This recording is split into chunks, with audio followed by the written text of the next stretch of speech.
Hi, my dear brothers and sisters. Hello, my dear friends. Happy Sunday to you. Welcome to Pathways of Hope. This is Bobby Quitain. Can I invite you to make a sigh? Sa Filipino, ang tawag dyan, buntong hininga. There are many types of sighs. One type of sigh is the sigh of relief. The other is the sigh of physical tiredness. And the other is the sigh of exasperation. Yung sigh of relief, we are familiar with that, when you pass the board exam, salamat pumasa ako.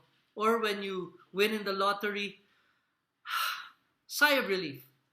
We are also familiar with the sigh of physical tiredness. After a long day's work, you come home and you sigh. And it can be remedied easily by a good night's sleep or a good massage. But the third type of sigh is the most dangerous and the most difficult one. The sigh of exasperation. It's actually a combination of exhaustion and desperation.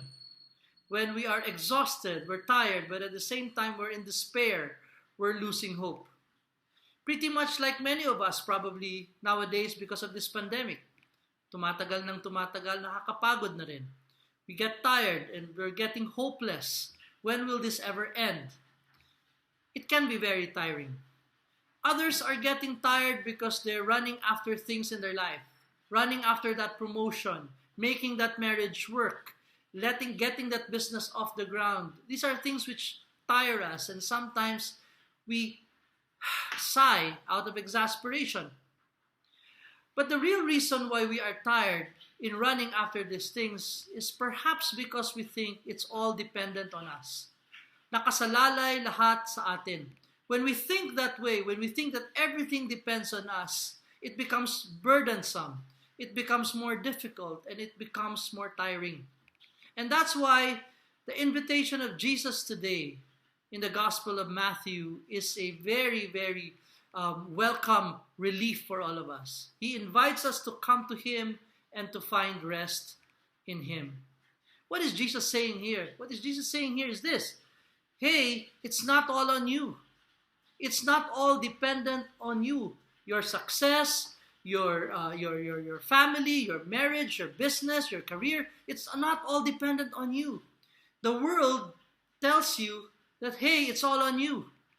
If not you, then no one else will do it for you. Yes, that's true. But for us Christians, we also recognize that, hey, we are limited. Compared to the challenges of life, compared to the massiveness of the challenges in front of us, we are so little and we are so small. And that's why we need God. And that's why we need Jesus. And so we come to Him today to find rest in Him. And He tells us another thing, that we ought to imitate Him because He is meek and humble of heart. Humility, brothers and sisters, is the first step to finding our rest in Christ.